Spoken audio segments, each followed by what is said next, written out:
Mesdames, Messieurs, bonsoir. Bienvenue au Centre Bell pour cette rencontre historique entre votre orchestre symphonique et vos canadiens de Montréal.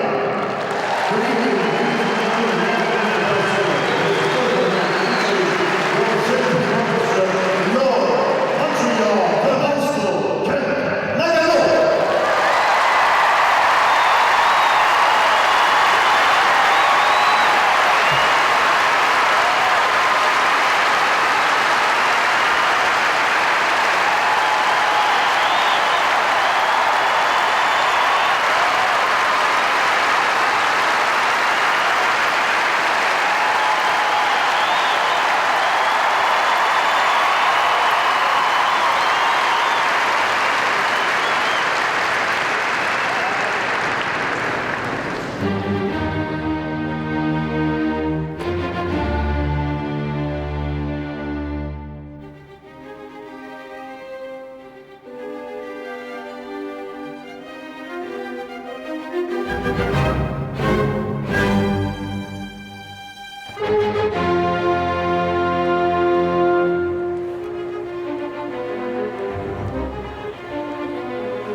Tout le monde, quand on était jeune, un petit garçon, on voulait jouer au hockey, c'est sûr.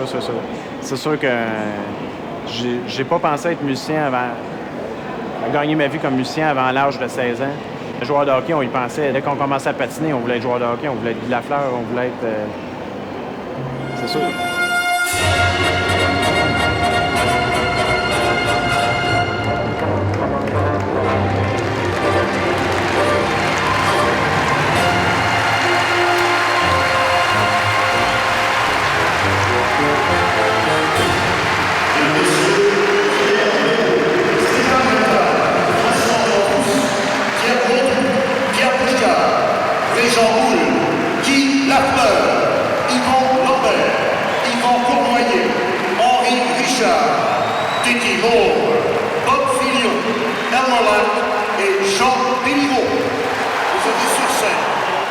Quand je suis allé à Montréal, c'était pour prendre la position de directeur musical. C'est différent que tout simplement de venir avec fonction de chef d'orchestre. On est impliqué dans la société eux-mêmes, dans la communauté eux-mêmes.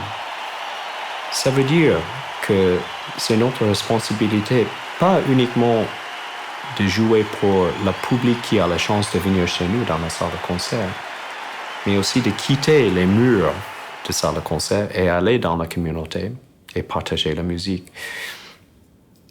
Et ça veut dire qu'on ne joue pas uniquement pour un certain age group ou un certain income status ou un certain niveau d'éducation. On joue pour tout le monde.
La raison pourquoi on existe de OSM, Orchestre symphonique de Montréal, c'est notre but, c'est notre travail à partager et rayonner la musique, et ça inclut bien sûr les jeunes.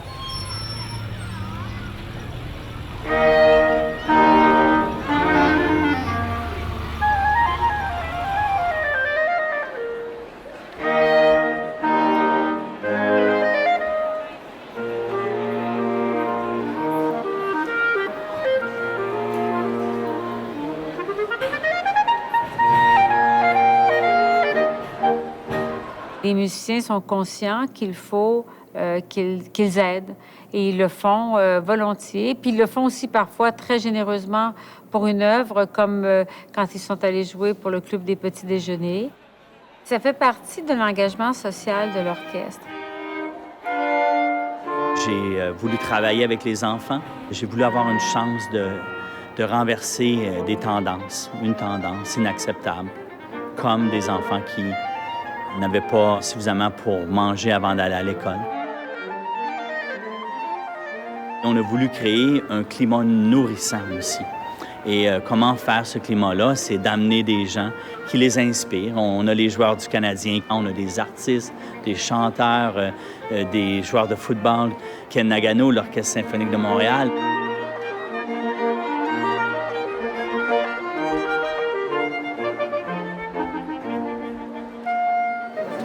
Quand vous avez découvert votre passion pour la musique, à quel âge? C'est une très bonne question. J'ai commencé la musique avec des leçons de piano avec ma mère à 4 ans. Alors encore plus petit, beaucoup plus petit que toi. Mais au début, j'ai joué le piano parce que ma mère a dit qu'il faut jouer le piano. J'ai commencé à vraiment aimer la musique un peu plus tard, vers 9 ans, 10 ans. Puis j'ai découvert une passion. Mais au début, c'est parce que maman a dit qu'il faut jouer. Quand vous aviez mon âge, est-ce que votre rêve était d'être chef d'orchestre? J'ai voulu devenir, au début, compositeur. J'ai voulu écrire la musique. Et c'était beaucoup plus tard, je crois, à 21 ans, que j'ai décidé de devenir chef d'orchestre. Très, très tard. Mais c'est dit que quand j'étais ton âge, j'ai chanté dans le chœur d'église. Et tant que j'étais pianiste, ils m'ont obligé de diriger assez souvent le petit chœur des enfants. Merci beaucoup. Je vous en prie, bravo.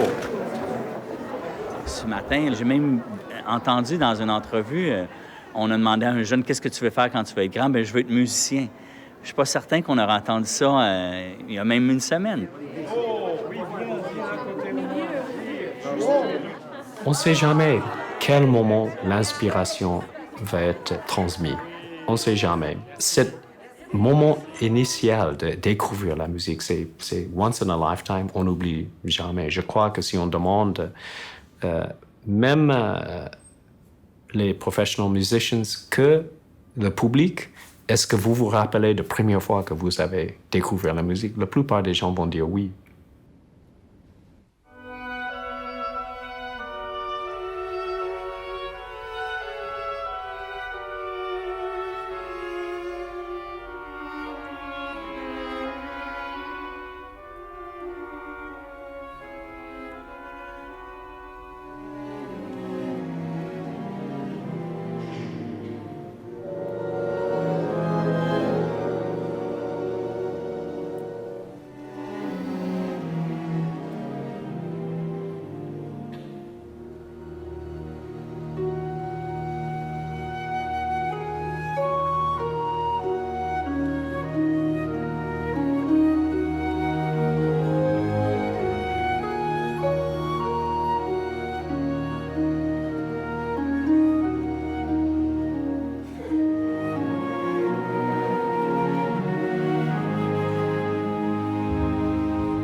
My first experience with Meister Nagano was when he came and did the Ninth Symphony of Mahler. And I knew him only by reputation before that, but this was an instant hit with our orchestra. I came here out of friendship with Charles Dutoit, who asked me to come and work with his orchestra.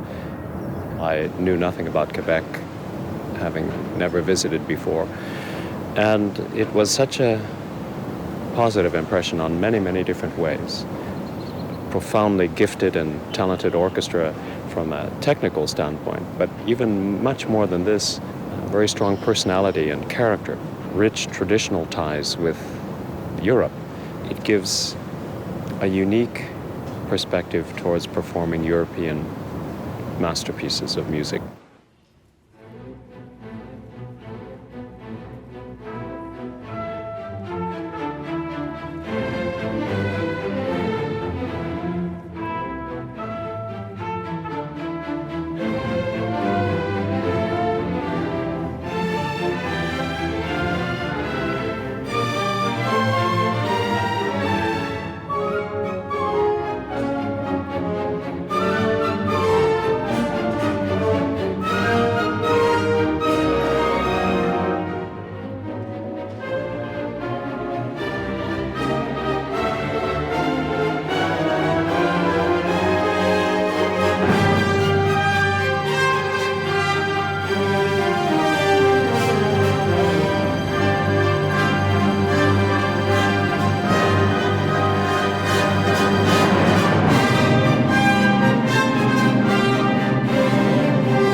Maestro Nagano, quand il est arrivé ici, voulait vraiment amener à Montréal le répertoire austro-germanique. Les symphonies de Beethoven, Brahms, Strauss, les œuvres de Strauss, le Bruckner.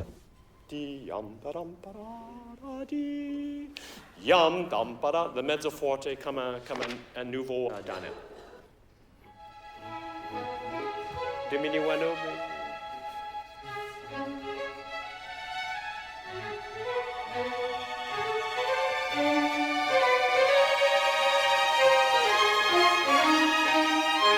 Ce répertoire, naturellement, demande une sonorité autre. Surtout au niveau des cordes, une sonorité très ample, très veloutée, très large.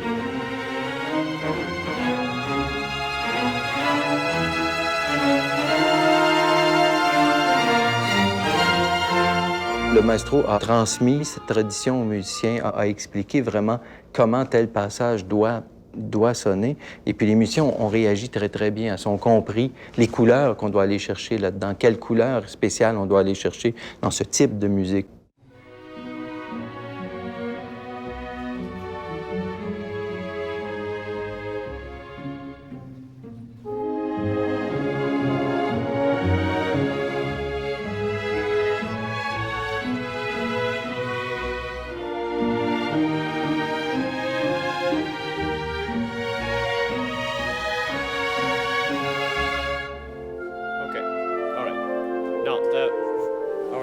First of all, two points. For the violins, we are not really with the cellos and the basses. Okay? Kind of be absolutely sure that we change notes together with the ostinato underneath. Then secondly, there are too many swells. Try not to have any swells on the bow change at all. So I want letter C, please, just the violins and violas alone.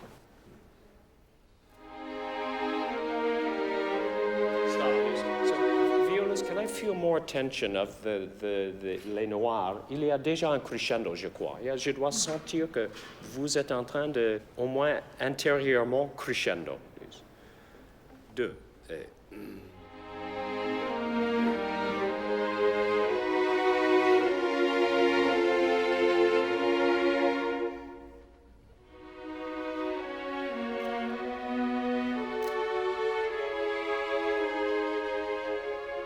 Violins and violas, good. I'm not happy with how we finish a note.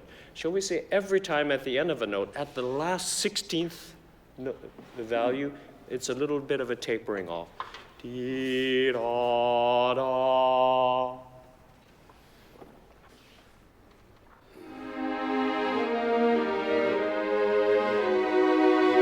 Tension. That's right. Quality, and careful the end. Bit more. I think it's an exciting time to be part of this orchestra and to be part of this new wave of enthusiasm and type of music making.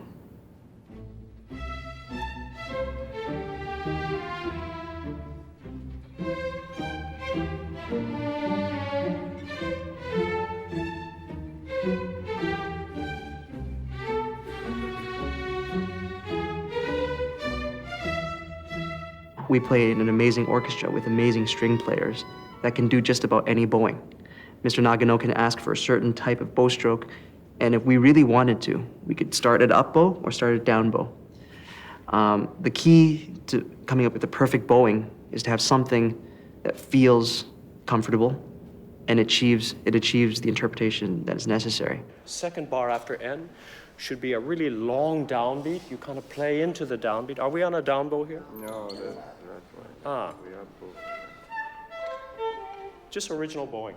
A down, yeah. Good. Merci. Okay. N quand on peut, please.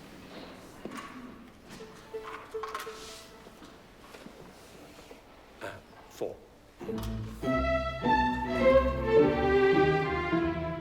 Good.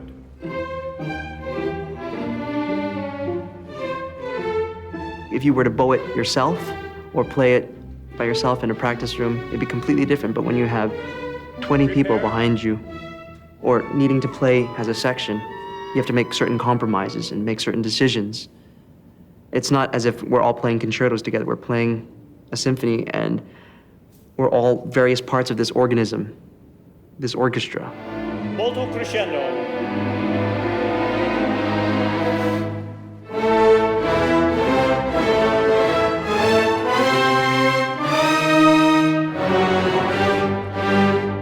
Orchestra. Maybe it's not written here, but it should say schwer. And schwer is not only a matter of weight; it's a color, yeah? Very heavy color, darker, much more imposing.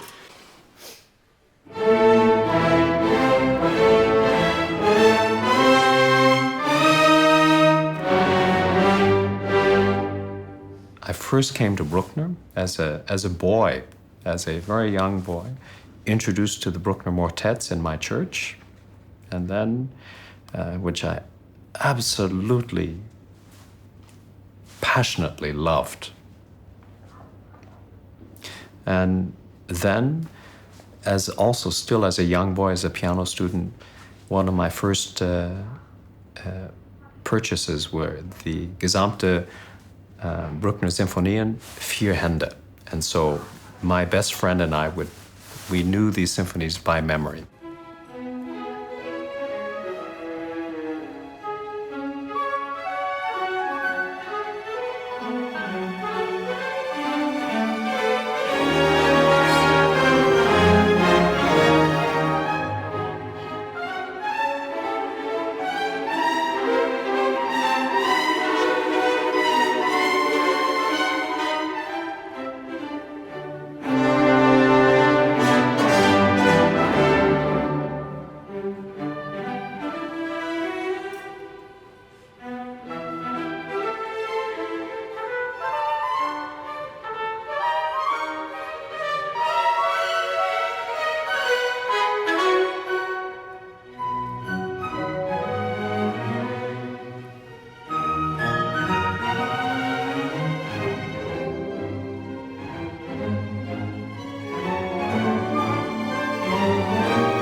Now I can hear starlings, I can hear sparrows.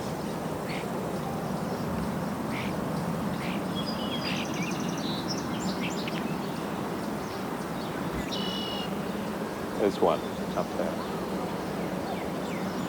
The red-winged blackbird, it starts with a very simple beginning and then it opens up into a spectral sound where there are many tones being sung at the same time. First it's clicking, they click, click, click, and then launch this very distinctive call. I grew up in the country. The sounds that I heard were not necessarily mechanical sounds sometimes, but more they were the sounds of nature. And of course, in this panorama, to be kilometers isolated and to hear the sounds of the sea, the sounds of wild animals, sounds of birds, the sounds of wind. My sister and I used to have competitions to see who could write down the sounds faster on a piece of paper.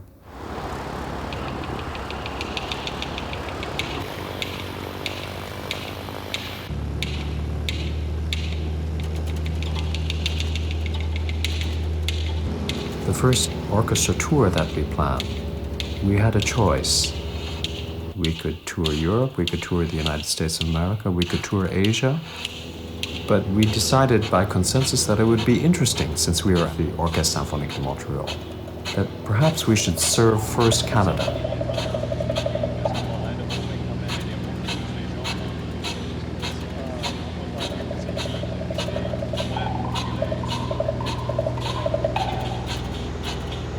The most traditional tours would be great cities of Canada that would have concert performance venues. But if one looks at the land map of Canada, one sees that these cities are all in the south, and they kind of make a line along the south, near the proximity of the southern border, which touches the United States of America. And what about this vast majority of landmass that makes up Canada? The wilderness, real wilderness. My wish was that if we did a Canadian tour, we should also visit the Great North. Well, I'm very scared of that. We began the tour in Yellowknife, came down towards Vancouver and made our way across the great southern cities, and then finished by returning to the north, but in Nunavik, which is part of the great eastern north.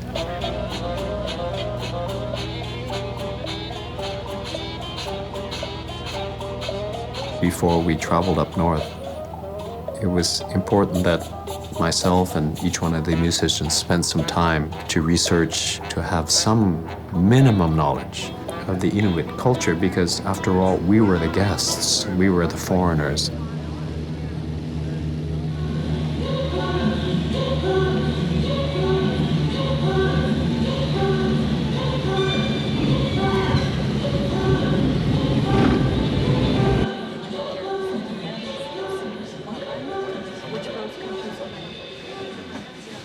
It's really must be something to bring all of us strangers up here to your hometown. On the island. We felt as if we're being privileged to be allowed to come and visit the North, and from a psychological point of view, it had effect on how we perform the music.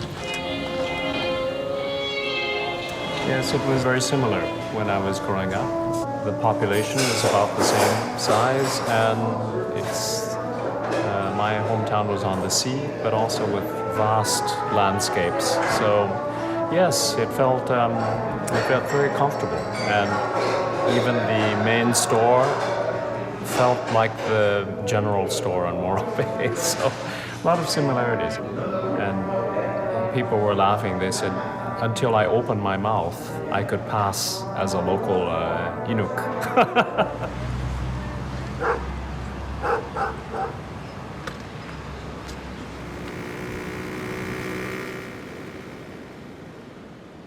Mes parents étaient des étudiants à l'University of California à Berkeley. Alors, j'étais né là-bas pendant que mes parents étaient à graduate school.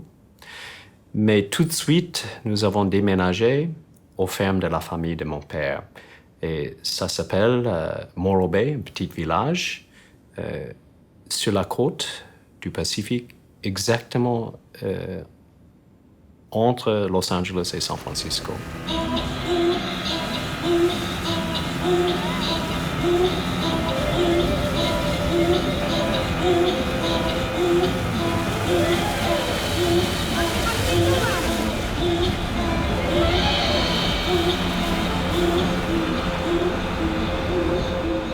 What was fascinating is the kind of interaction that people have with the sounds of nature, where one is able to sample or to experience sounds within the context of absolute silence. It's very difficult to do. Even in this room, I hear the klima, the air currents moving. I hear the sounds of these lights. It's currently a natural.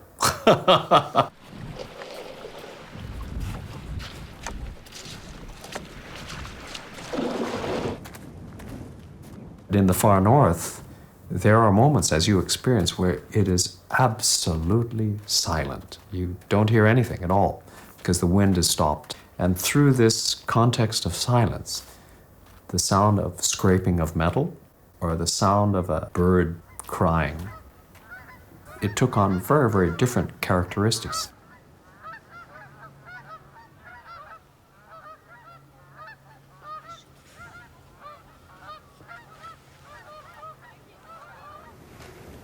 Unutuakpat Kent Nagano pingwa tingit takunorak tau langarit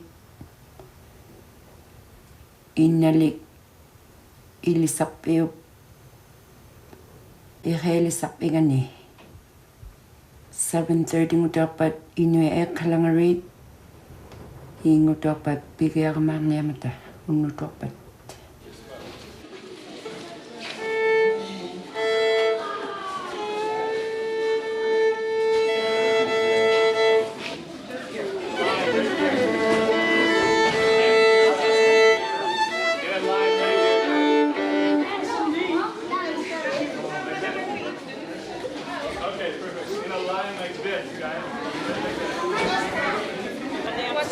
Hello, my name is Messiaen and I play violin. I'm 31 years old and I started when I was 4 years old. The bow is made out of wood, like the violin. Does anybody can guess what this white stuff here is? Est-ce qu'il y a quelqu'un qui peut deviner qu'est-ce que c'est ça ici? C'est des horse hair. They take it from the tail of the horse and then they put it on the bow like this. Put your finger on the box. On the box.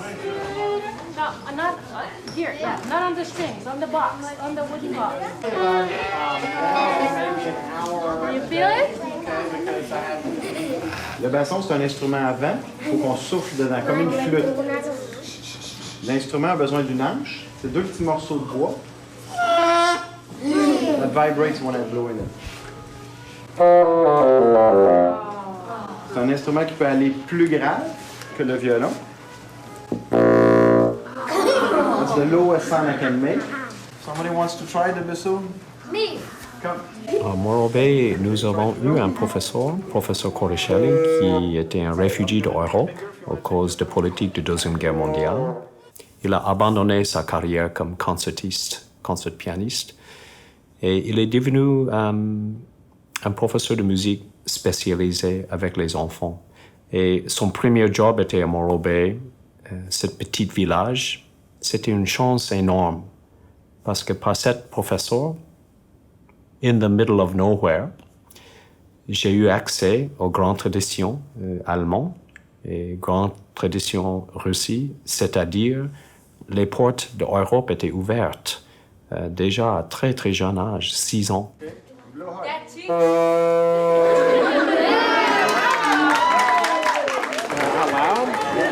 Loud enough that it would hurt your ears. Yeah. Oh yeah. Ask him, you know. Give him a blast, James. but now it's become different.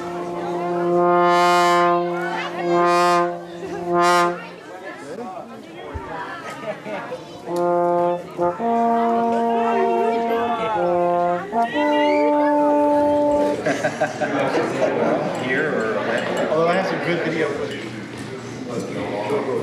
Waiting patiently. Not only that, where he's putting in a corner piece, right?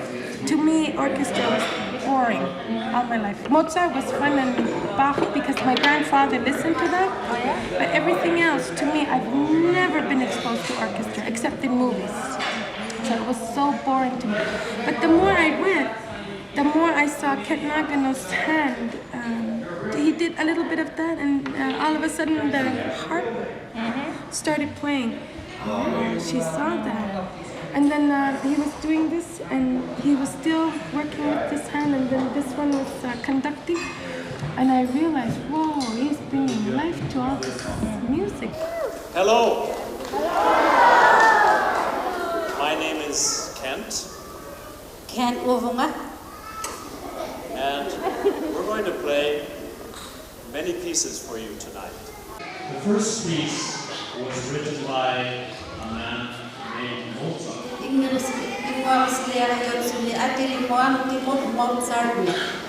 And it's called a serenade. In German, we say eine kleine Nachtmusik.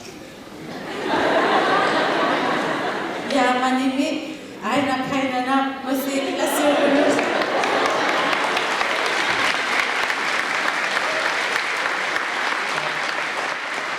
But in English, it means music from the night.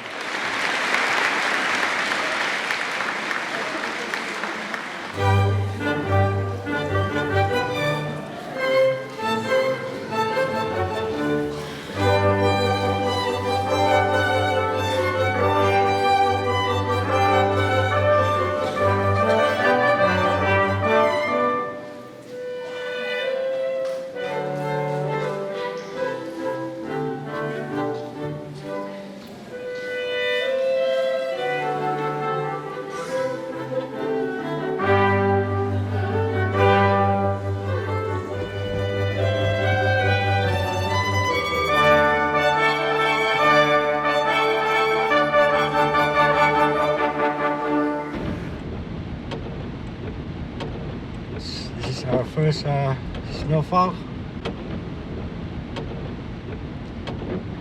Already, September 15th. A couple of people said it was a type of music they never heard before. And instruments, unusual instruments. And they also commented the kids, they're usually running around a lot. But yesterday they were kind of staying still for the whole 2 hours. So I think even the kids were impressed by the unusual instruments and type of music. That's the comment I got.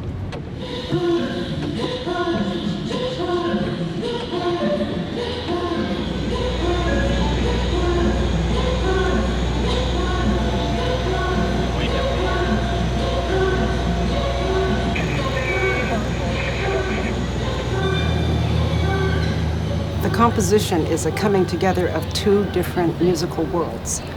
One is an oral tradition of throat singing. They don't read music. And the ensemble, who doesn't improvise, right? Everything that they play is exactly written on the page. So to bring both worlds together took me actually 2 months of not writing music. I just thought about the music. Evie Mark and I were on the telephone and on email, and she taught me very much about the Inuit ways. See you tonight at 7:30 and 8 o'clock, and welcome to the I play throat singing. I play that throat singing. You hear that throat singing?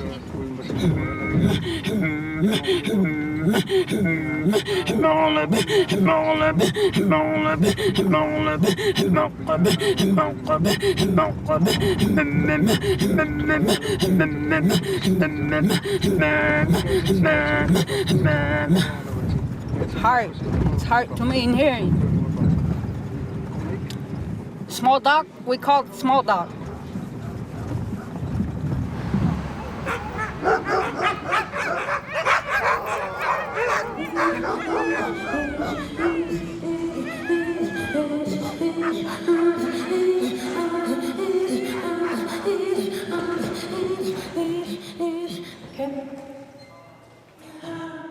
If you can imagine, let's say, 10 dogs running on ice, hooked to a harness with a man running beside them. So if you could hear like the crunching of the snow, the man breathing, the dogs panting, him talking to the dogs making sounds or probably instantly fighting while they're running, or the sound of the wind.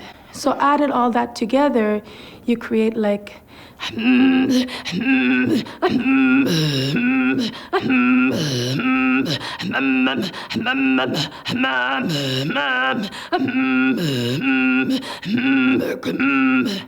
the core of the piece is the throat singing, and the instrumental writing spins out from the throat songs, rather than the other way around.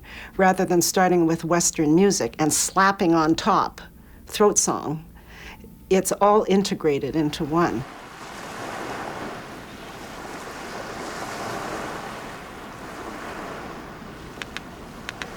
For the first movement, which is called Tundra, I wanted to set the stage where the listener would be drawn into the world of the North. And so I decided to start with just the sound of the earth.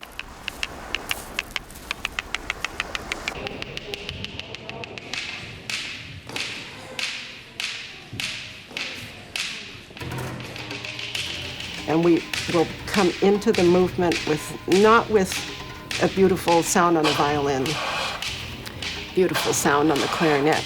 It will be just rhythmic sound. And then I have the brass players playing just air sounds. So they mimic the sounds of the throat singers, which will appear in the next movement.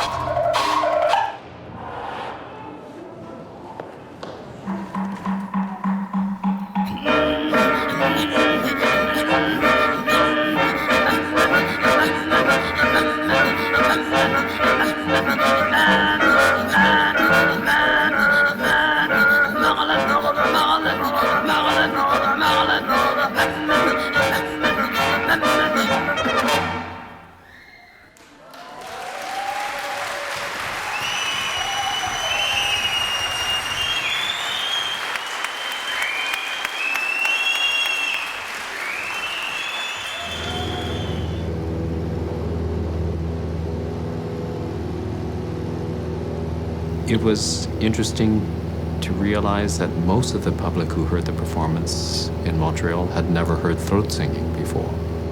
Nunavik is not that far away. It's far away, but it's not that far away. I was curious to see how the public here in Montreal would finally respond to a piece that was germinated here, but first premiered in the North and finally came back.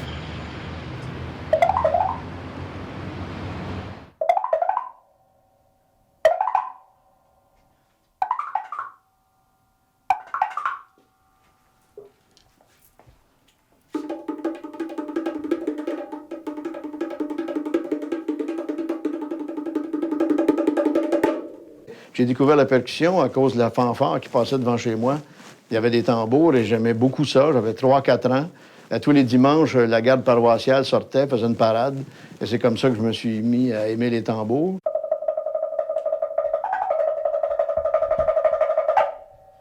Il faut être relax aussi, bien sûr, en le faisant, parce que si on vient trop tendu, c'est là que ça se perd. Au départ, la compositrice avait pensé écrire pour marimba, l'instrument conventionnel qu'on connaît là, en bois. Là. Mais à cause de contingences de transport, parce qu'on a joué ça au Nunavik, il n'y avait pas de place dans l'avion pour amener un marimba. Elle a donc décidé d'écrire pour un marimba de verre que j'ai fait moi-même. J'ai trouvé des bouteilles, j'ai accordé la chose. Ce n'est pas accordé précisément. Hein? Ça ne se veut pas précis non plus. Je parle pour la hauteur des notes, là. Mais disons qu'il y a quand même une bonne différence. J'ai fait ça moi-même en rajoutant de l'eau, en enlevant, en essayant différentes bouteilles aussi. Ce qu'on a ici, c'est le résultat d'une recherche, entre guillemets, d'une journée et demie de différentes bouteilles.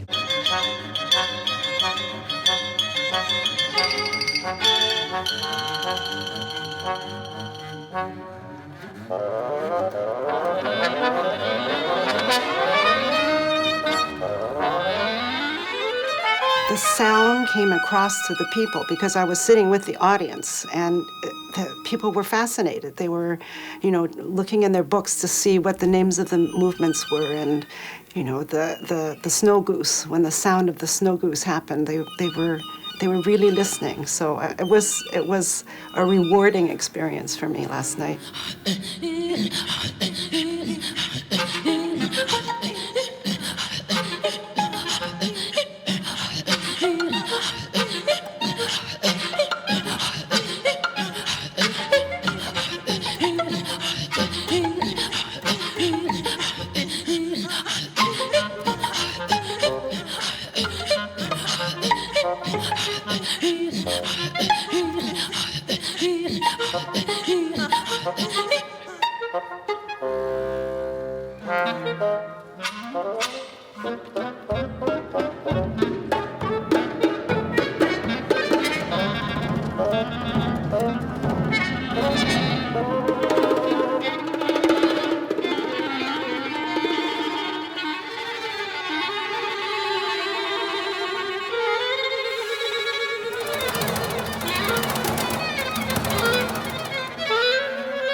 Quand ça va bien, c'est le plus beau métier du monde. L'important, c'est de trouver sa façon qui fait qu'on arrive sur scène et qu'on est bien. Concentré, bien reposé, sûr de nos capacités. Il faut apprendre aussi à gérer le stress de la scène, le stress des collègues. On veut bien jouer pour les collègues, on veut bien jouer pour le public. Je me souviens, les premières semaines, quand je suis arrivé avec l'orchestre, c'était terrible. J'avais toujours l'impression que je comprenais rien de ce qui se passait. Puis je me souviens, la première pièce que j'ai jouée avec Charles Dutoit, tout le monde a commencé à jouer sauf moi. Tout le monde jouait, puis là, tu te dis, ah, mon Dieu, qu'est-ce qui se passe? Comment ils ont fait pour commencer tout le monde ensemble, puis j'ai rien compris. À un moment donné, bien, tu t'habitues à respirer avec les autres, à écouter les autres respirations. Tu t'habitues aussi au délai visuellement là, que tu vas voir. Là. Pourquoi l'orchestre joue après, finalement, la pulsation donnée par le chef? C'est que ça donne à tout le monde de jouer avec le bon délai.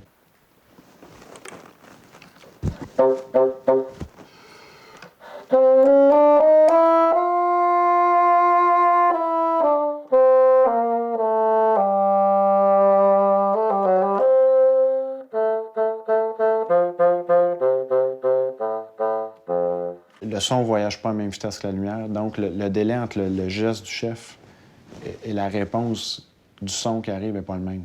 Fait que dépendant où on est assis sur la scène, c'est sûr qu'on ne va pas jouer avec le même délai.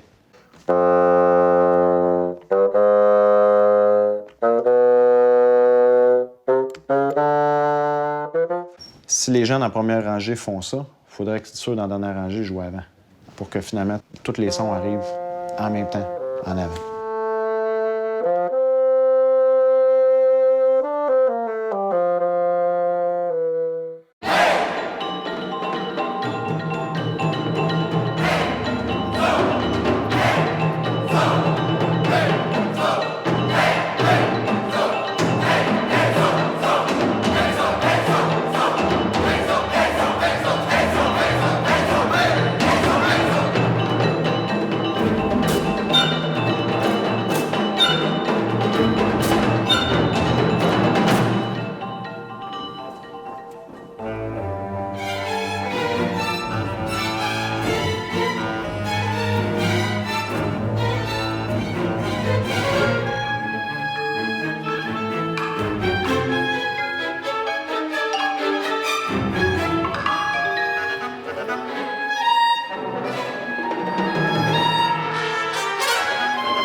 every person is different, and so every ensemble will be different. And that, to me, is something to be celebrated, not suppressed somehow. Any orchestra, be it in Germany, Italy, London, the United States of America, after a certain rehearsal period can adapt other ways of playing. But what is very interesting as an artist is to try to bring out the individual differences more than try to hide the differences. It's these individual talents and traits and characteristics that allow different kinds of light onto a same piece.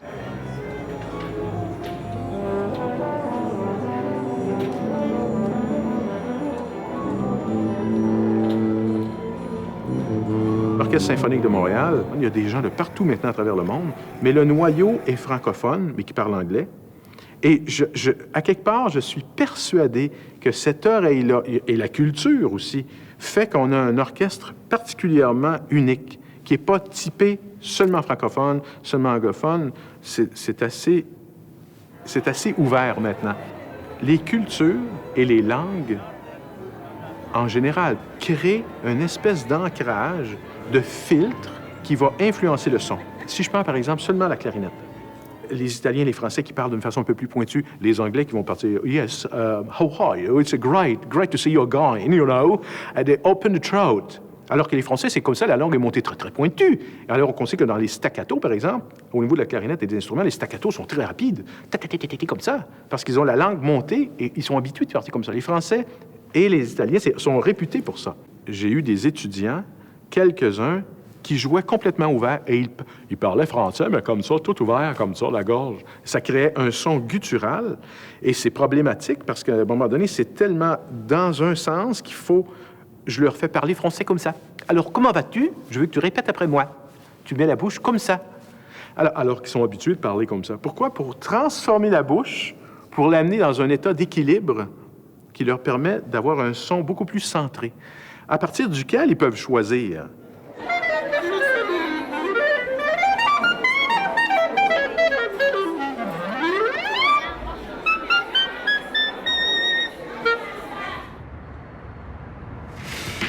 Ici Kent Nagano. Vous écoutez C'est bien meilleur le matin avec René Aumier-Roy et son équipe à la première chaîne de Radio-Canada.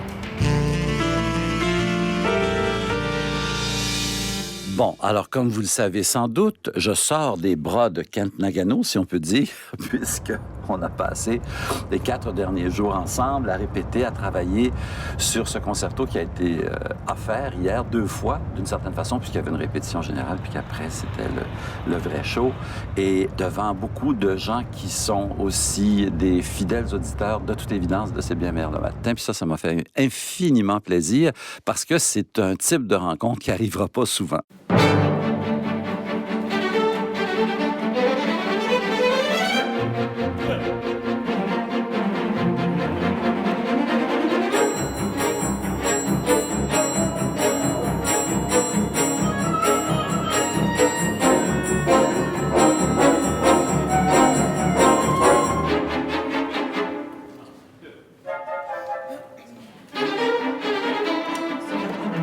It's a big challenge for a composer to try to apply a form to what I've asked. The idea to feature a radio interviewer as a soloist can seem quite odd. It's very unusual. But if one thinks about music as a kind of a language, as a way of speaking, then it brings us much closer to the idea that words can be musical gestures as well as purely phonetic words.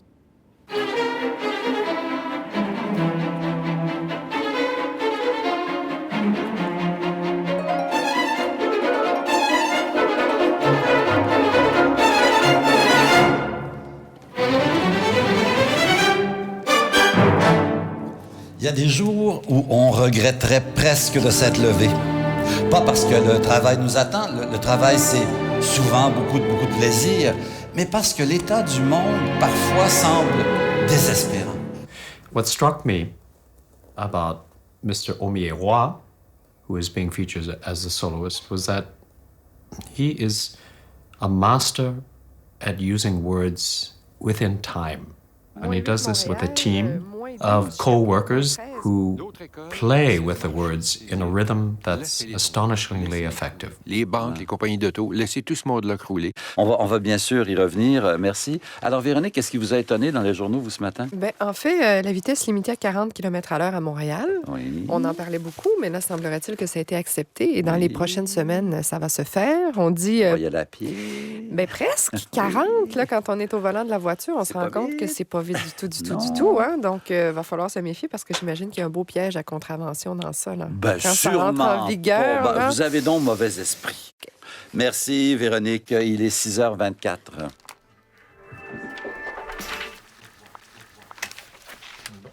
Bon, un petit café peut-être. Tout peut être musique. Et c'est ça que Kent Nagano a compris en assistant ici, en participant à une entrevue et en se rendant compte qu'il y avait, dans nos échanges entre nous, dans ce studio, une forme musicale qui n'était pas... Personne ne chantait ni rien du genre, mais il a perçu un rythme et une musicalité qui donc existent souvent dans plein de choses, mais qu'on n'entend pas en tant que tel parce qu'on ne fait pas le lien entre ça et ce qu'on appelle la musique, mais lui, il l'a fait.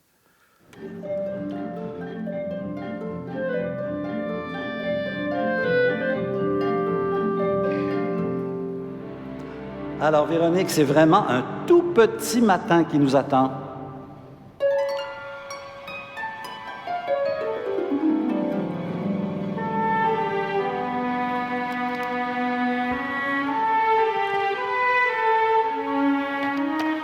Moins 8? Les intervenants à l'émission de radio, c'est bien sûr que j'ai eu à écouter leur voix, puis à me familiariser avec leur débit, leur rythme, le timbre, parce que j'avais envie de créer un sentiment de reconnaissance, de familiarité pour les gens qui allaient assister au concert. Ils disent « Ah oui, je reconnais Véronique Ehrhardt qui fait la météo dans cette musique-là. » Merci, Claude. Il est 8h15 et on a donc le plaisir d'avoir avec nous en studio ce matin Kent Nagano, directeur musical et chef de l'Orchestre symphonique de Montréal. Kent Nagano, bonjour. Vous allez bien malgré ce temps détestable? The idea of Mr. Leclerc was to have M. Omieroy asking and posing quite confrontational questions live during the concert, and the orchestra responding in musical gestures would somehow mirror the kinds of answers that I was giving. Kent Nagano, on le sait en toutes circonstances, vous êtes d'un calme olympien. Est-ce qu'il y a des choses qui vous mettent vraiment en rogne? Qu'est-ce qui vous ferait sortir de vos gonds? Puis on entend juste quelques notes à l'orchestre et tout l'orchestre qui se met à rire. Puis ça, c'était écrit dans la partition des musiciens qui devaient rire à ce moment-là. Et même les musiciens ne savaient pas pourquoi ils riaient.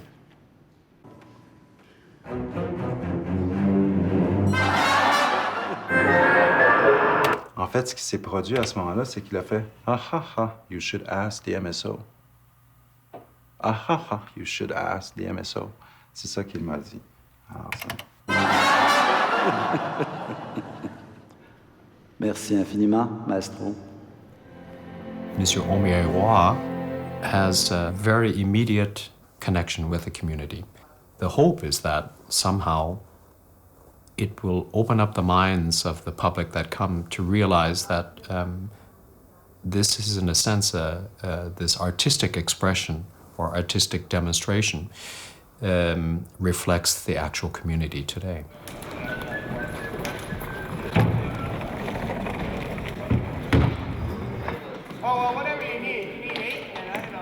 I'm the carpenter with the orchestra. What that consists of is really making sure that the plans they give us on paper are transformed into a real setup on stage.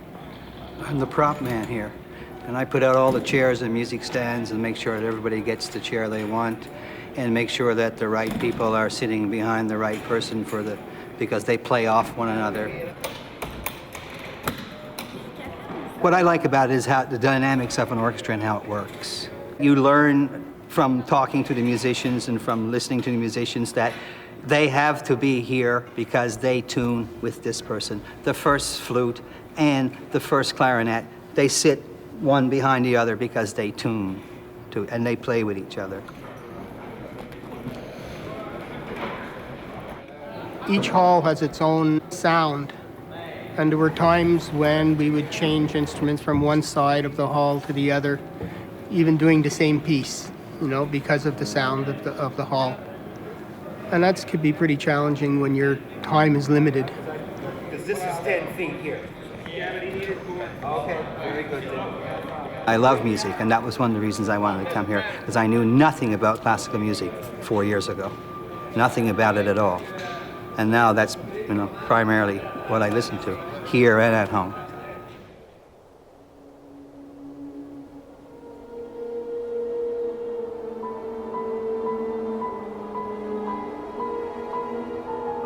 The first contact with Messiaen's music came through the keyboard, through both piano and the organ. I was an organ student at the conservatory at the time, and of course, the Messiaen repertoire is considered essential. And the first orchestral work that I heard with the San Francisco Symphony was Turangalila Symphony. Maestro Seiji Ozawa conducting.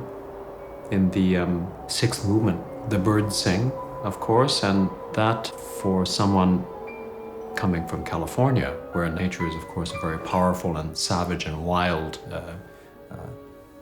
part of everyone's lives, to hear this kind of connection with nature, of a very different kind of nature than what I had grown up with, was something that left a very strong and lasting impression.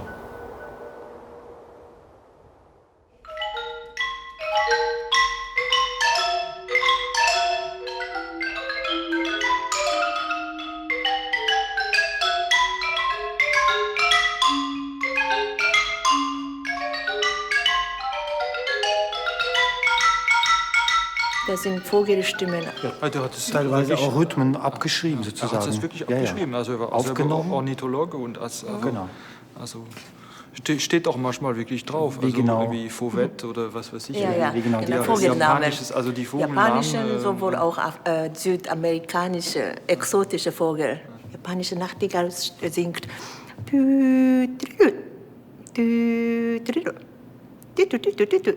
so singt es.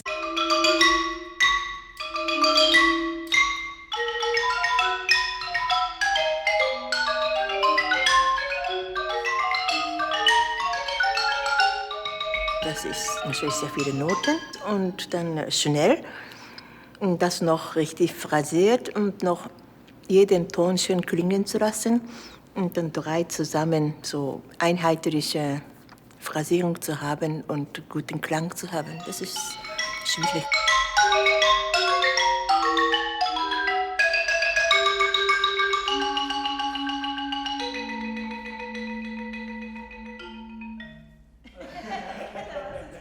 So when a bird sings, of course, it's very, very fast. But if you were to slow this down about 25 times, you would have something similar to these xylophones and marimbas. Eins, zwei, drei, vier.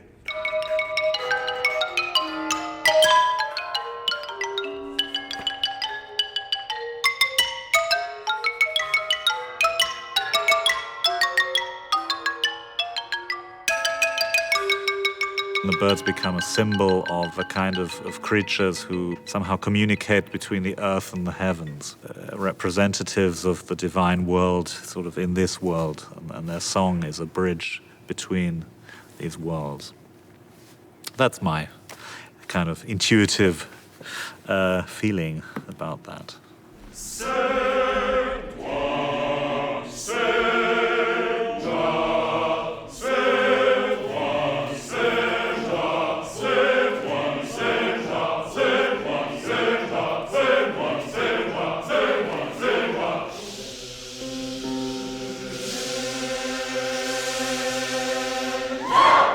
The main sections for the chorus are in the seventh tableau. where they, in fact, enact the stigmatization of Saint Francis. Je suis l'alpha et omega. The voice of God is not represented by a solo singer, but by the chorus, so it's depersonalized. Je suis l'alpha et l'oméga, je suis l'alpha et l'oméga, je suis l'alpha et l'oméga, je suis l'alpha et l'oméga, je suis l'alpha et l'oméga. So I hear much too much je suis l'alpha et l'oméga and not nearly enough tuku and oh. It should sound like a strange language. And earlier as well, I hear too much c'est moi. I should hear much more ti-ja, so that it sounds, it's the voice of the heavens. And in principle, they don't speak our language. They speak some other exotic language. So it's whoever has je suis l'alpha et l'omega, this is okay, but everyone else give a lot more, yeah?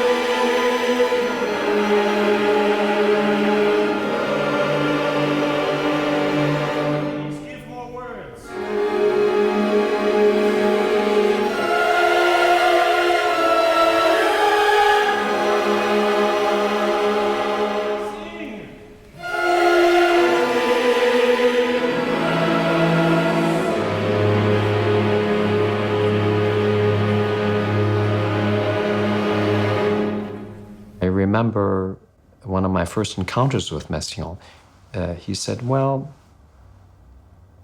if you just simply follow precisely what is written in the score,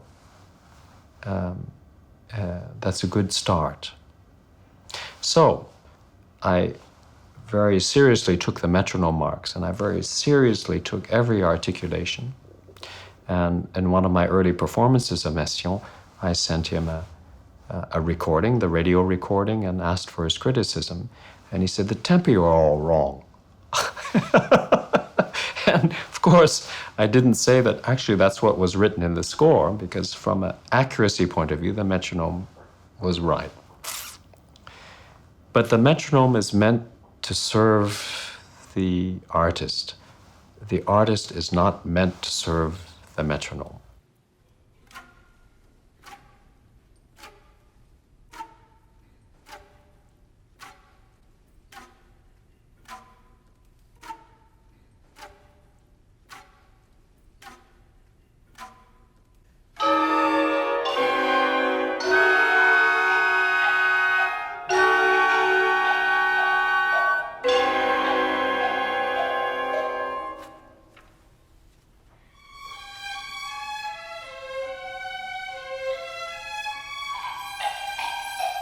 When I left the Bay Area to move to the East Coast, that was when I had the time and the sensitivity to be able to pass enormous amounts of time in the library, where, fortunately, there was the complete edition of all of Olivier Messiaen.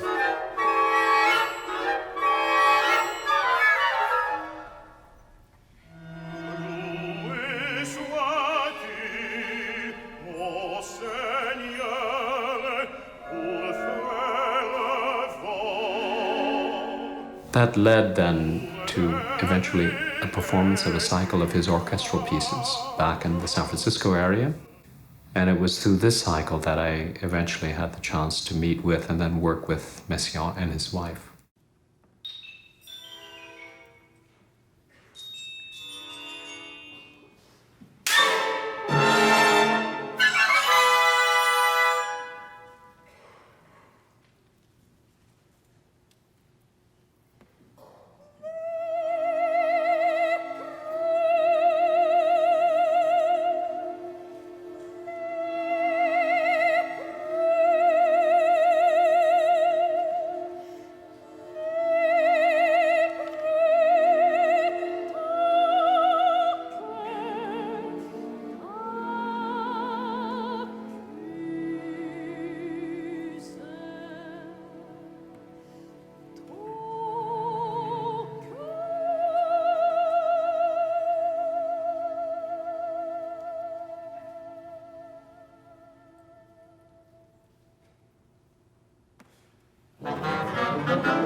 3 years later, Messiaen mentioned that he was completing his opera and asked if I would come and join the team to create the work Saint François d'Assise at the Paris Opera. And this was important in a number of ways. Not only did it come in the form of an invitation to live with Messiaen and his wife in their home, but to lead the initial rehearsals and every evening with the composer to see what work had been done, what work needed to be done. As you can imagine, this was like an explosion of inspiration and the opening of a vast window.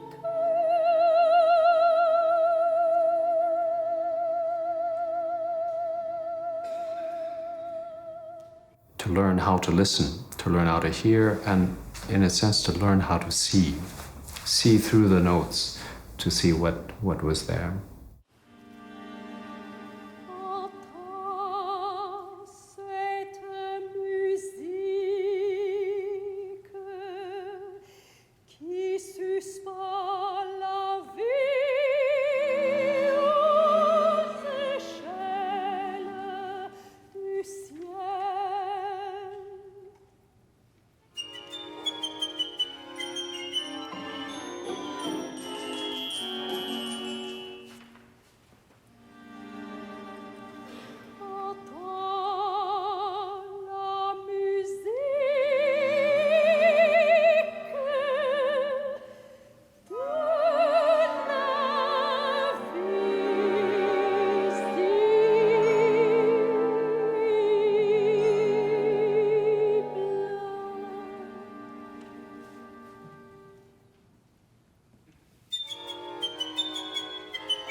To be a part of the French community, the Paris community, meant, of course, the chance to meet with leading musical figures, not only of Paris, but of Berlin, London, Milan. So that's why through Madame Loriot and Olivier Messiaen came the chance to see the world far, far beyond the limitations of simply the west coast of the United States.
There were so many letters that came into the Montreal Symphony office, and the majority of the letters referred to exactly this, being profoundly touched and moved by the content, the spiritual content of the music. And many of the letters commented that this was not at all what they expected.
To begin a relationship with a wave, it's a very special moment because there's a harmonization process that takes place combined with the very beginning of when a wave begins to fall on top of itself.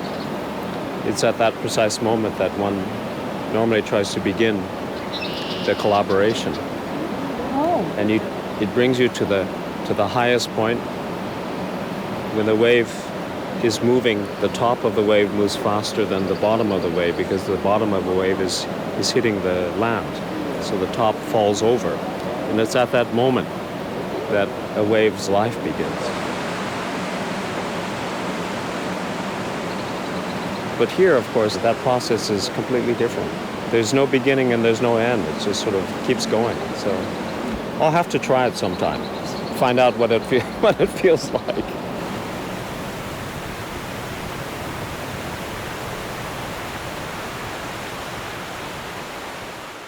When one is on a vast wave where your life can be in danger because it's so vast, and the concentration and stimulation necessary to be able to effectively interact with this wave means that in your imagination, a huge, enormous sound is heard.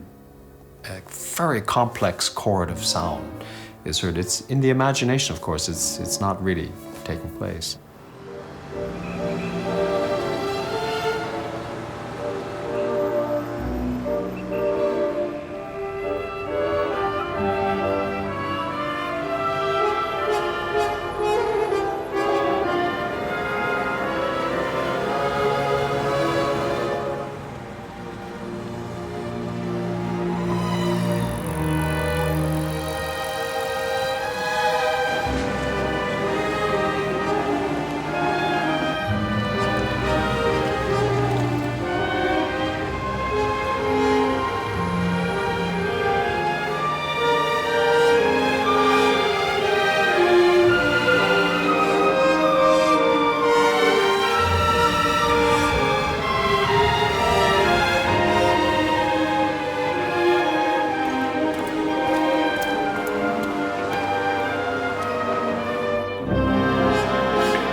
C'est intéressant de venir jouer dans les lieux même où ont été écrits des grands chefs-d'œuvre. Tu sais. Ça a bien commencé avec en Espagne, Valence, Barcelone, Madrid, Saragosse, très très belle salle à Saragosse. Ouais. La suite, on est allé. C'était où après ça? Ah non, à Vienne, après. Vienne. On n'a pas oublié Vienne. Linz, Hambourg. Freiburg. Après ça, Freiburg. Avant ça, Baden-Baden. Faut pas oublier la Croatie, vous l'avez dit? Ben oui, on va y arriver. La Croatie. Oui.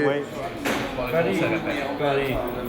Das Lied von der Erde, le chant de la terre de Mahler.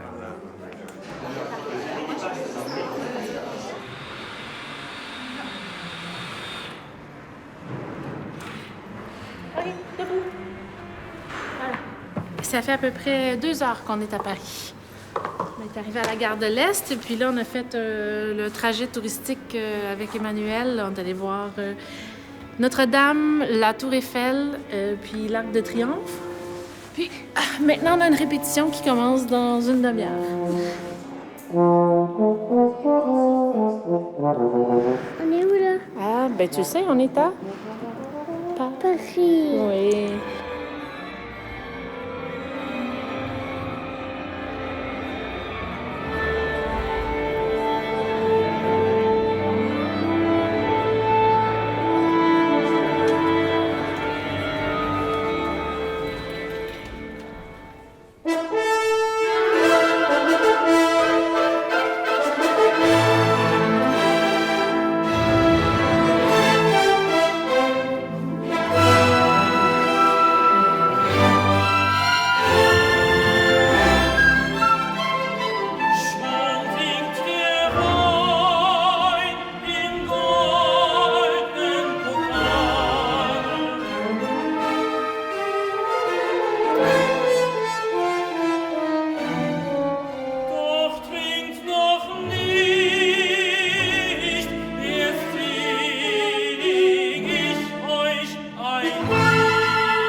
Ich habe noch nie das Lied von der Erde so entspannt singen können wie hier oder unter ihm.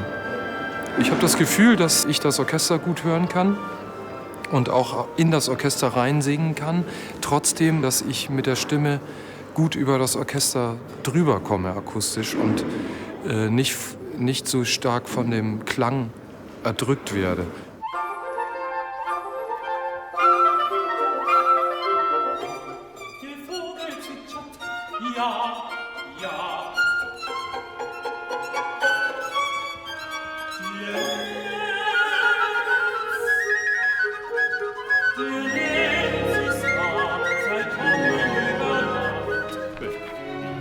I've got to go on. Please, number 6, please. Merci. See you tonight.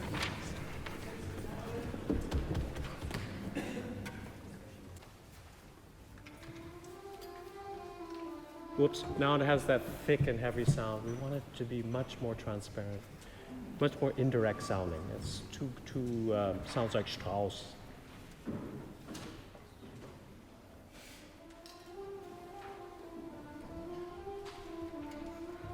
Still, some people are still playing too directly.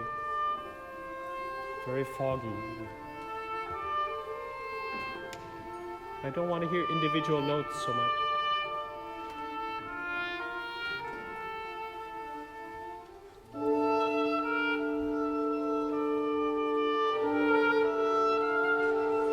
Is that blending?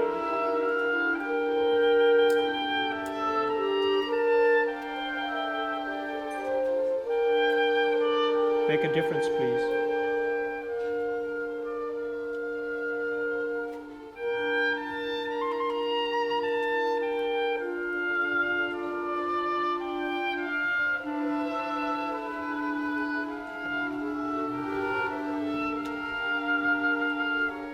The choice of baritone was much more linked to the ideas that Herr Gerhard and I had a chance to share beforehand and during this project. And this led to a crystallization of ideas of how an Abschied could be given that, in fact, doesn't have to do with whether it's a male voice or a female voice. It has more to do with the ideas that we shared of how we could express the vast range of feelings of Abschied.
Don't break the line. No breathing. Go on through.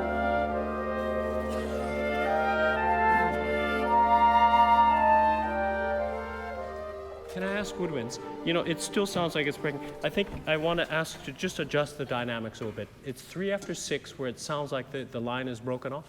So maybe if you, on the second beat, just lightly crescendo.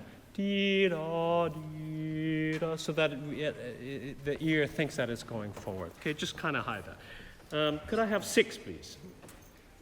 Avec le levé, s'il vous plaît.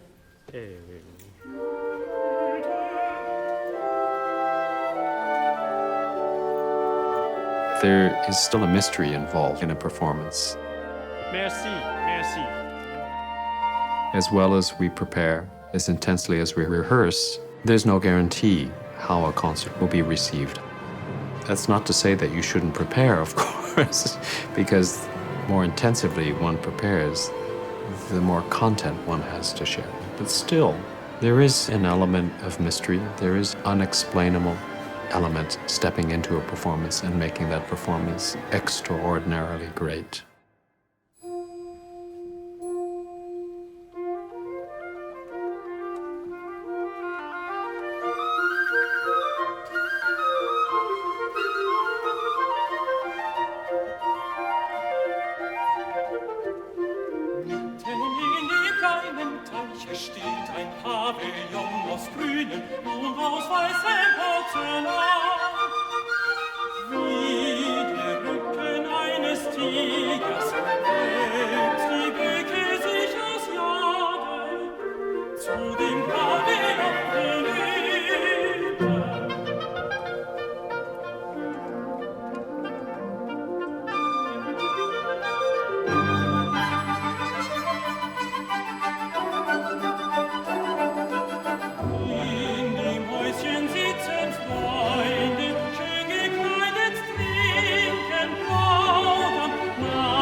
perhaps the most essential communication that takes place between musicians doesn't come from the mouth. It actually comes from your heart. That when we perform, we also have to let go of a certain sense of control. We just simply let the performance take on a life of its own.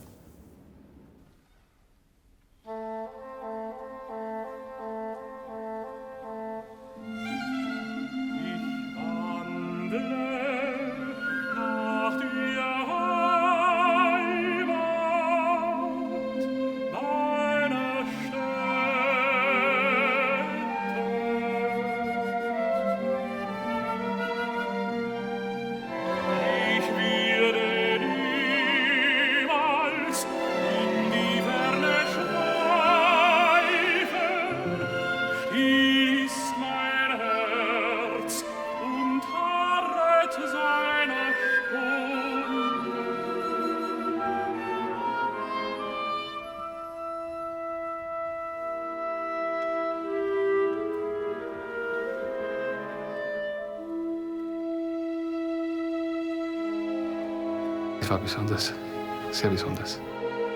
Dieses Stück ist wunderbar und es ist auch furchtbar schwer. Und es ist eine gute Kombination, denn wenn man sich sehr anstrengen muss, dann wird es oftmals vom Ergebnis her ganz gut. Aber es war trotzdem besonders und das kann man dann auch nicht erklären. Also es hat dazu beigetragen, dass einfach die Verständigung mit Herrn Nagano ganz klar und einfach für mich ist und dass wir zumindest was Mahler, sonst kennen wir uns eigentlich noch nicht, anbelangt, sehr ähnlich empfinden. Und dann dieser wunderbare Saal, das habe ich gesagt. Und dann das Orchester. Wunderbar.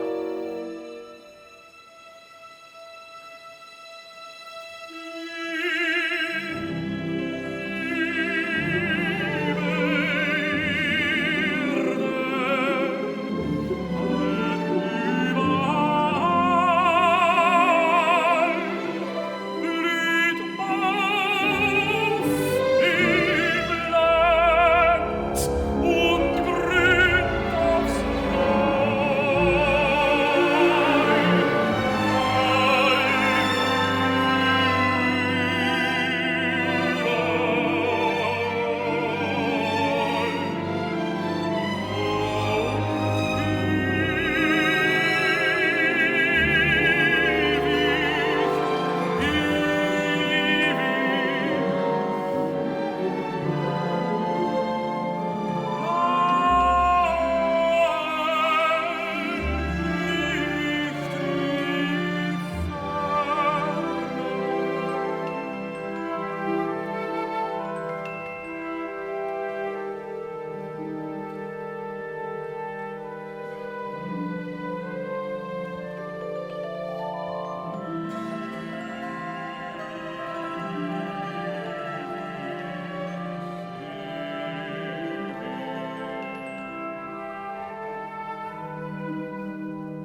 75 ans, c'est en Amérique du Nord un grand marqueur. On a fait des choses assez historiques. On a fait ce concert à Centre-Bell, 15 000 personnes, assez remarquable. Si vous vous souvenez, le premier voyage à Nunavik, on a fait un petit opéra qui s'appelle Saint François d'Assise. Et j'étais tellement fier, pas seulement de vous, mais aussi de notre public qui ont resté jusqu'à la fin. C'était incroyable et on a gagné pour la première fois le prix de Conseil des Arts. On a gagné encore un Juno pour notre disque, Beethoven, et on était nommé Recording of the Month en Allemagne pour notre Mahler.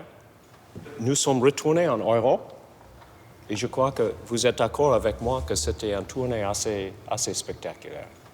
Et peut-être le plus significant pour notre prochaine phase.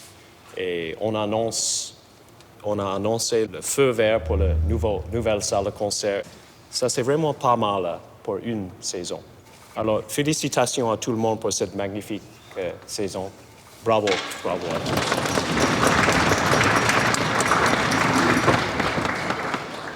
OK. Nous, musiciens, on parle pas très bien avec les mots. On parle avec la musique. Let's make some music. Du début.